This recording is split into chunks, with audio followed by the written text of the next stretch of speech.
بسم اللہ الرحمن الرحیم۔ تو الحمدللہ ایک بہت بڑی تعداد ہمارے بھائیوں کی ہے کہ جو تفضیلی اہل سنت ہیں، اور تفضیلی اہل سنت جو بعد از نبی علی مولا کے فضائل کا قائل ہے، جسے علامہ حائری سے ملاقات کے بعد علامہ اقبال نے بھی یہی عقیدہ بنایا تھا۔ اقبال بھی سنی تھے مگر تفضیلی سنی تھے، اور مجھے کوئی شوق نہیں ہے انہیں شیعہ ثابت کرنے کا، مجھے بھرتی کرنے کا کوئی شوق نہیں ہے، جو جہاں کا ہے وہیں رہے مگر حق بولے۔ اور یہ کس نے کہہ دیا کہ ہماری ہے کربلا؟ میں شیعوں سے مخاطب ہوں، شیعہ امام حسین کی عزاداری کے مالک نہیں ہیں، شیعہ امام حسین کی عزاداری کے مالک نہیں ہیں، نوکر ہیں، اور نوکروں کو اپنی اوقات میں رہنا چاہیے، مالک کے مہمانوں کا خیال کرنا چاہیے۔ لہذا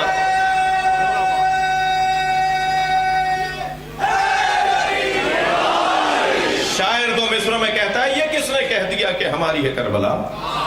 حق بات تم کہو تو تمہاری ہے کربلا۔ کربلا تو توجہ کر رہے ہیں آپ حضرات؟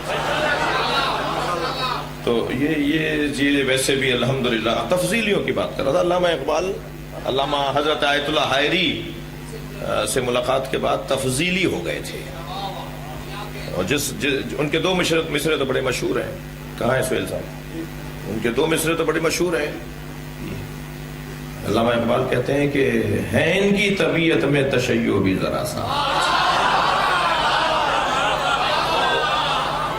میں نے علامہ اقبال کے بیٹے سے بھی پوتے سے بھی شعر جو سنے نا کہ آپ کو اپنے دادا کے کون کون سے شعر یاد ہیں، تو انہوں نے جو شعر مجھے سنائے نا کہ ہمارے دادا کے یہ شعر ہمارے گھروں میں دہرائے جاتے ہیں، اقبال کی فیملی میں، اقبال کے خاندان میں جو اشعار دہرائے جاتے ہیں ان میں سے یہ دو مصرے بھی ہیں۔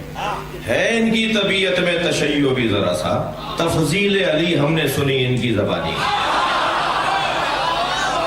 یہ تفضیل تو الحمدللہ اس خطے کے اندر سنی تفضیلی ہے، اور شیعہ تو پھر شیعہ ہے، اور اکثریت یہاں جناب غریب نواز کے مزار کے سجادہ نشین ہندوستان میں یوم حسین سے خطاب کر رہے تھے، مجمع شیعوں کا تھا، خطیب سنیوں کا، مجمع سے خطاب کر کے کہنے لگے سنو میں تفضیلی سنی ہوں، اور تفضیلی سنی اسے کہا جاتا ہے جو بعد از نبی علی کی فضیلت کا قائل ہو، اور کہا میں تمہیں تشریح کر کے سنا دیتا ہوں کہ تفضیلی کسے کہا جاتا ہے۔ تفضیلی یہ سوچتا ہے کہ ترتیبیں دو طرح کی ہیں، ایک ترتیب خلافت ہے، ایک ترتیب فضیلت ہے۔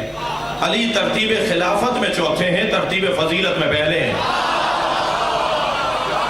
ہاں، مجمع میں سے ایک صاحب کھڑے ہو گئے، کہنے لگے خواجہ صاحب بات سمجھ میں نہیں آ رہی، جو ترتیب فضیلت میں پہلا ہو اسے ترتیب خلافت میں پہلا ہونا چاہیے۔ تو الجھ کے کہنے لگے 1,23,999 پیغمبروں کے بعد آنے والا پہلا سمجھ میں آتا ہے؟